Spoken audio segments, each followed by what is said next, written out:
ಸ್ನೇಹಿತರೆ, ಶಾಂತಿ ಕಿಚನ್ಗೆ ಸ್ವಾಗತ. ಎಂತ ಗೊತ್ತಿಲ್ಲ ಸ್ನೇಹಿತರೆ, ಇವತ್ತು ಹಂದಿ ಮಾಂಸ ತಗೊಂಡು ಬಂದಿದ್ದಾರೆ.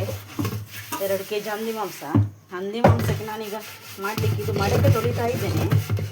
ಇದು ತೆಗೆದಿಟ್ಟ ಮಡಕೆ ಸ್ವಲ್ಪ ಗುಷ್ಟು ಬಂದಾಗಿರ್ತದೆ. ತೆಗೆದಿಟ್ಟರೆ ಚೆಂದ ಮಾಡಿ ತೊಳ್ಕೊಳ್ಬೇಕು. ಇದು ನೋಡಿ 2 kg ಕರೆಕ್ಟಾಗಿದೆ ಈ ಮಡಕೆ ನೋಡಿ. ನಾನು ಅದು ಮಣ್ಣಿನ ಮಡಕೆಯಲ್ಲೇ ಮಾಡಬೇಕು, ಒಳ್ಳೆದಾಗ್ತದೆ ಮಾಡಿದರೆ. ನೋಡಿ ಹೀಗೆ ಚೆಂದ ಮಾಡಿ ತೊಳಿಬೇಕು. ತೊಳೆದು ಸ್ವಲ್ಪ ಕಾಯಿಸಬೇಕು ಎಂತೇಳಿ ನೋಡಿ. ತೊಳೆದು ಮಡಿಕೆ ನೋಡಿ, ಇದು 2 kg ಮಾಡಲಿಕ್ಕೆ ಆಗ್ತದೆ.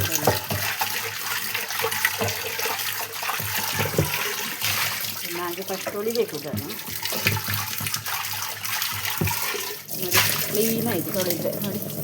ಇದು ನಾನು ಸಿಝ್ಲಿಂಗ್ ಎಲ್ಲ ಮಾಡಿಟ್ಟ ಮಡಿಕೆ ಇದು ನೋಡಿ. ಇದಾಯಿತು ತೊಳೆದು. ಇದನ್ನು ಒಲೆಯಲ್ಲಿಟ್ಟು ಕಾಯಿಸಿ ಮತ್ತು ಇದಕ್ಕೆ ನಾವು ಇದರಲ್ಲಿ ನಾವು ಮಾಂಸ ಮಾಡೋದು ನೋಡಿ. ಸ್ನೇಹಿತರೆ, ನಾನು 2 kg ಹಂದಿ ಮಾಂಸಕ್ಕೆ ಒಂದು 5 ಸ್ವಲ್ಪ ದೊಡ್ಡದೊಂದು ಮೀಡಿಯಮ್ ಗಾತ್ರದ ಈರುಳ್ಳಿ ತಗೊಂಡಿದ್ದೇನೆ, 2 ಟೊಮೆಟೊ ಮತ್ತು ಕಾಯಿಮೆಣಸು ಒಂದು 5-6 ಕಾಯಿಮೆಣಸು ತಗೊಂಡಿದ್ದೇನೆ, ಮತ್ತು ಬೆಳ್ಳುಳ್ಳಿ 3 7-8 ತಗೊಂಡಿದ್ದೇನೆ, ಮತ್ತು ಇಷ್ಟು ಶುಂಠಿ. ಬೆಳ್ಳುಳ್ಳಿ ಎಷ್ಟು ಹಾಕಿದ್ರು ಸಹ ಒಳ್ಳೆಯದೇ. ನಾನು ಇಷ್ಟು ತಗೊಂಡಿದ್ದೇನೆ ಬೆಳ್ಳುಳ್ಳಿ. ಮತ್ತು ಕೆಲವರೆಲ್ಲ ಹೆಚ್ಚು ಕಡಿಮೆ ಮಾಡಿ ಹಾಕ್ತಾರೆ, ಕೆಲವರು ಈರುಳ್ಳಿ ತುಂಬ ಹಾಕ್ತಾರೆ. ನಾನು ಇಷ್ಟೇ ಹಾಕೋದು 2 kgಗೆ. ಮತ್ತು ತುಂಬ ಈರುಳ್ಳಿ ಹಾಕಿದರೆ ಅದು ತುಂಬ ಸ್ವೀಟಾಗಿ ಬರ್ತದೆ ಪದಾರ್ಥ. ಮತ್ತು ಇದಿಷ್ಟು ಶುಂಠಿ, ಇದನ್ನಿಷ್ಟು ನಾವು ಕಟ್ ಮಾಡ್ಕೊಳ್ಬೇಕು. ಇದನ್ನಿಷ್ಟನ್ನು ಮತ್ತು ಹಂದಿ ಮಾಂಸದೊಟ್ಟಿಗೆ ಹಾಕಿ ಬೇಯಿಸೋದು. ಇದನ್ನೆಲ್ಲ ಕಟ್ ಮಾಡಿ ನಾನು ಮತ್ತೆ ಬರ್ತೇನೆ ಸ್ನೇಹಿತರೆ. ಇದು ನಾನೀಗ ಬೇಯಿಸ್ಲಿಕ್ಕೆ ಇಡ್ತಾ ಇದ್ದೇನೆ. ಇದು ಉಂಟಲ್ಲ, ಕ್ಲೀನ್ ಮಾಡಿ ಎಲ್ಲ ಆಗಿದೆ ಹಂದಿ ಮಾಂಸ 2 kg. ಇದಕ್ಕೆ ನಾವು ಆಗ ತೋರಿಸಿದೆಲ್ಲ ಈರುಳ್ಳಿ ಎಲ್ಲ, ಅದನ್ನೆಲ್ಲವನ್ನು ನಾವು ಸಿತ್ತಕ್ಕೆ ಹಾಕಬೇಕು, ಕಟ್ ಮಾಡಿದ್ದನ್ನೆಲ್ಲ ನೋಡಿ. ಯಾವುದೇ ಎಣ್ಣೆ ಎಲ್ಲ ಯೂಸ್ ಮಾಡಲಿಕ್ಕಿಲ್ಲ ಇದಕ್ಕೆ. ಇದು ಹಳ್ಳಿ ಸ್ಟೈಲಲ್ಲಿ ಮಾಡೋದು ನಾವು. ಇದು ಪದಾರ್ಥ ಹಂದಿ ಮಾಂಸದ್ದು. ನಾನು ಯಾವುದೇ ಎಣ್ಣೆ ಎಲ್ಲ ಯೂಸ್ ಮಾಡೋದಿಲ್ಲ. ಈಗ ನೋಡಿ, ಈಗೆಲ್ಲ ಇದನ್ನು ಚಂದ ಮಾಡಿ ನಾವು ಮಿಕ್ಸ್ ಮಾಡಲಿಕ್ಕೆ ಉಂಟು. ಇದು ನೋಡಿ, ಇದು ನಾನು ಇದಕ್ಕೊಂದು ಮಸಾಲ ಕಡ್ದಿದ್ದೇನೆ, ಅದರದ್ದು ನೀರು. ಈ ನೀರು ಸ್ವಲ್ಪ ಹಾಕ್ಕೊಳ್ಬೇಕು.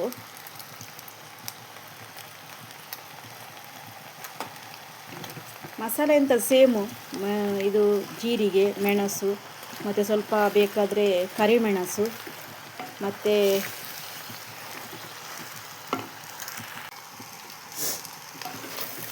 ಕೊತ್ತಂಬರಿ, ಮತ್ತು ಸ್ವಲ್ಪ ಹುಳಿ ಅಷ್ಟನ್ನು ಹಾಕಿ ನಾವೊಂದು ಮಸಾಲ ಮಾಡ್ಕೊಳ್ಬೇಕು. ಯಾಕಂದರೆ ಇದಕ್ಕೆ ನಾವು ಬೇರೆ ಮಸಾಲ ಹಾಕ್ಲಿಕ್ಕೆ ಉಂಟು. ಅದು ಸವಿತಾ ಬಾಪತ್ ಪೌಡರ್ ಅಂತ ಸಿಗ್ತದೆ, ಅದನ್ನು ಹಾಕಬೇಕು ನಾವು.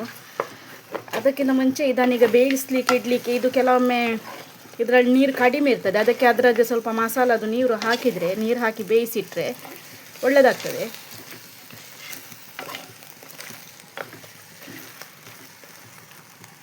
ಇದರಲ್ಲಿ ಈಗ ಅದರಷ್ಟಕ್ಕೆ ನೀರು ಆಗ್ತದೆ.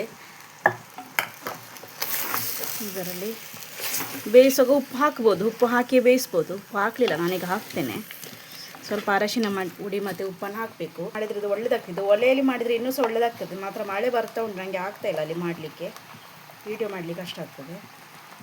ಸ್ವಲ್ಪ ಅರಶಿನ ಹುಡಿ ಹಾಕೋದು, ಯಾಕಂದರೆ ಆ ಮಸಾಲದಲ್ಲಿ ಎಲ್ಲ ಅರಶಿನ ಹುಡಿ ಎಲ್ಲ ಉಂಟು, ಆದರೂ ಚೂರು ಹಾಕಿದೆ ನಾನು. ಮತ್ತು ಇದಕ್ಕೆ ಉಪ್ಪು ಹಾಕಬೇಕು.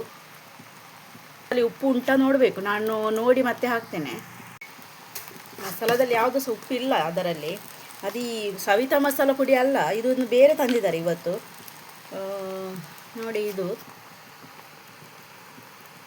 ವಿಮ್ಯಾನುಹ ಅಂತೇಳಿ ಒಳ್ಳೆದುಂಟಂತೆ, ಅಂತ ಆರ್ಟಿಫಿಷಿಯಲ್ ಕಲರ್ ಅಂತ ಇಲ್ಲ ಅಂತ ಬರೆದುಂಟು ನೋಡಿ. ಇದರಲ್ಲಿ ಇಷ್ಟ ಐಟಮ್ ಇರ್ತದೆ ನೋಡಿ, ಇದೆಲ್ಲ ಹಾಗೆ.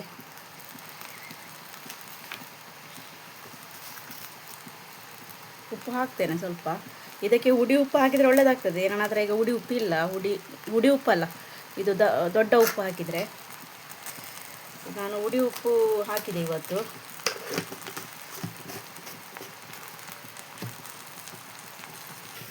ಇದನ್ನು ಚೆಂದ ಮಾಡಿ ಮಿಕ್ಸ್ ಮಾಡಬೇಕು. ಈ ಮಾಂಸದಲ್ಲಿ ಅಷ್ಟೊಂದು ಕೊಬ್ಬು ಇಲ್ಲ, ಒಳ್ಳೆ ಮಾಂಸ ಸಿಕ್ಕಿದೆ. ಕೆಲವೊಮ್ಮೆ ತುಂಬ ಕೊಬ್ಬಿರ್ತದೆ ಹಂದಿ ಮಾಂಸದಲ್ಲಿ. ಇದು ಹಾಕಿದ ತಕ್ಷಣ ನೀರು ಹಾಕಿ ನೋಡಿ, ಇವತ್ತು ನೀರೇ ಆಗೋದಿಲ್ಲ, ಕೊಬ್ಬಿಲ್ಲ ನೋಡಿ ಇದರಲ್ಲಿ. ಸ್ವಲ್ಪ ನಾವು ಹಾಗಿದ್ದರೆ ಬೇರೆ ನೀರನ್ನು ಹಾಕಬಾರ್ದು, ಮಸಾಲದ್ದು ನೀರನ್ನೇ ಹಾಕಬೇಕು. ನೀರನ್ನು ನಾವು ಡೈರೆಕ್ಟ್ ಇದಕ್ಕೆ ಹಾಕಿದರೆ ಅದು ಒಂಥರ ವಾಸನೆ ಬರಲಿಕ್ಕೆ ಸ್ಟಾರ್ಟ್ ಆಗ್ತದೆ. ಯಾವುದೇ ಮಾಂಸಕ್ಕೂ ಸಹ ನೀರು ಸೇರಿಸಿದರೆ ಹಾಗೆ ಆಗ್ತದೆ. ಅದಕ್ಕೆ ನಾವು ಮಸಾಲದು ನೀರು ಹಾಕ್ಬೋದು, ಅದರಲ್ಲಿ ಎಲ್ಲ ಮಸಾಲೆ ಇರ್ತದಲ್ಲ, ಹಾಗೆ ಯಾವುದೇ ಸ್ಮೆಲ್ ಬರುವುದಿಲ್ಲ ಅದು. ಸ್ವಲ್ಪ ನೀರು ಹಾಕ್ತೇನೆ ನಾನೀಗ.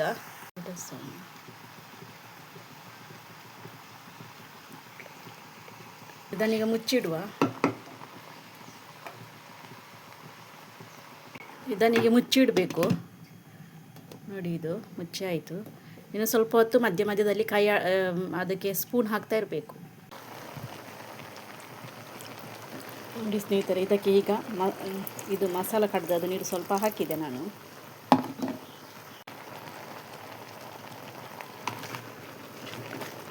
ಇದು ನೋಡಿ ಚೆಂದ ಮಾಡಿ ಮಿಕ್ಸ್ ಮಾಡಬೇಕು ಇನ್ನೊಂದು ಸಲ. ಈಗ ನೀರು ಹಾಕ್ತಾ ಬಂತು, ಇದರಲ್ಲಿ 3-4 ಸಲ ಮಿಕ್ಸ್ ಮಾಡಬೇಕು.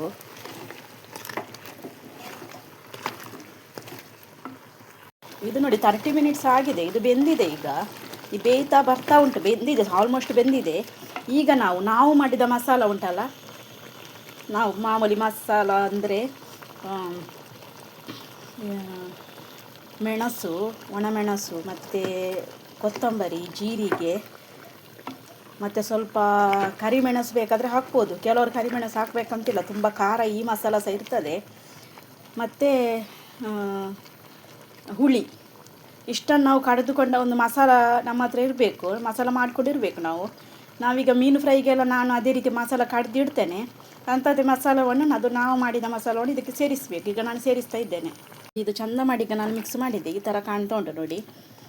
ಈಗ ನಾವು ಒಂದು ಚೂರು ಕುದಿ ಬರಬೇಕು. ಮತ್ತು ನಮಗೆ ಈ ಥರ ರಸ ಬೇಕಾದರೆ ಮುಚ್ಚಬಹುದು, ಇಲ್ಲದಿದ್ದರೆ ಮುಚ್ಚಬಾರದು. ಈಗಿನ ಓಪನ್ ಇಡಬೇಕು.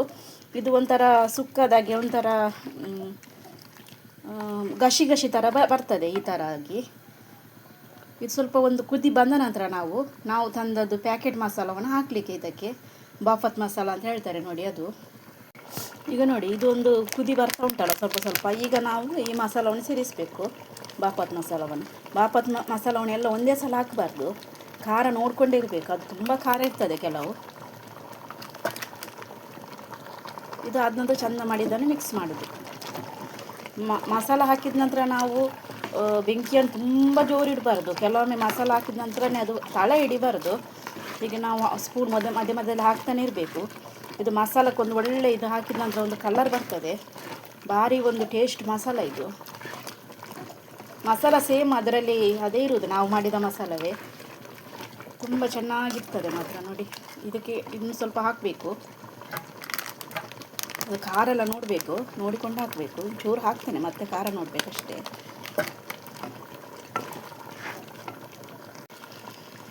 ಇದು ನೋಡಿ ಖಾರ ಈಗ ಹದ ಆಗಿದೆ, ತುಂಬ ಖಾರ ಆಗಲಿಲ್ಲ, ಲೈಟಾಗಿ ಖಾರ ಆಗಿದೆ. ಕೆಲವರಿಗೆ ತುಂಬ ಖಾರ ಬೇಕಂತ ಅನಿಸಿದರೆ ಇನ್ನೊಂದು ಚೂರು ಮಸಾಲ ಹಾಕ್ಬೋದು. ಇದು 2 kg ಮಾಂಸಕ್ಕೆ ನಾನೊಂದು ನೋಡಿ ಇನ್ನೂ ಸಹ ಅರ್ಧ ಪ್ಯಾಕೆಟ್ ಅಷ್ಟೇ ಹಾಕಿದ್ದು ನೋಡಿ. ಒಳ್ಳೆ ಖಾರ ಆಗಿದೆ. ಒಳ್ಳೆ ಅಂದರೆ ಹದ ಖಾರ ಆಗಿದೆ, ತುಂಬ ಖಾರ ಆಗಲಿಲ್ಲ. ಇದು ಸಾಕು ನಮಗೆ.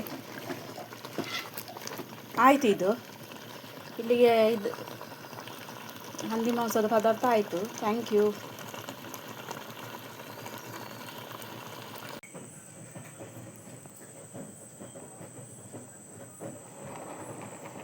ನೋಡಿ ಸ್ನೇಹಿತರೆ, ಬಿಸಿ ಬಿಸಿ ಹಂದಿ ಮಾಂಸದೊಂದಿಗೆ ಇಡ್ಲಿ ರೆಡಿ ಆಗಿದೆ ನೋಡಿ. ಇಡ್ಲಿ ಒಟ್ಟಿಗೆ ಇದು ಒಳ್ಳೆ ಟೇಸ್ಟ್ ಕೊಡ್ತದೆ. ಒಳ್ಳೆ ಡ್ರೈ ಥರ ಬಂದಿದೆ ನೋಡಿ. ಈ ಥರ ಇದ್ದರೆ ಇದು ರೈಸಿಗೆ ಸಹ ಒಳ್ಳೆಯದಾಗ್ತದೆ, ಇಡ್ಲಿ ಒಟ್ಟಿಗೆ ಸಹ ಒಳ್ಳೆಯದಾಗ್ತದೆ. ಥ್ಯಾಂಕ್ ಯು ವೀಕ್ಷಕರೇ, ವಿಡಿಯೋ ನೋಡಿದ್ದಕ್ಕೆ ಧನ್ಯವಾದಗಳು.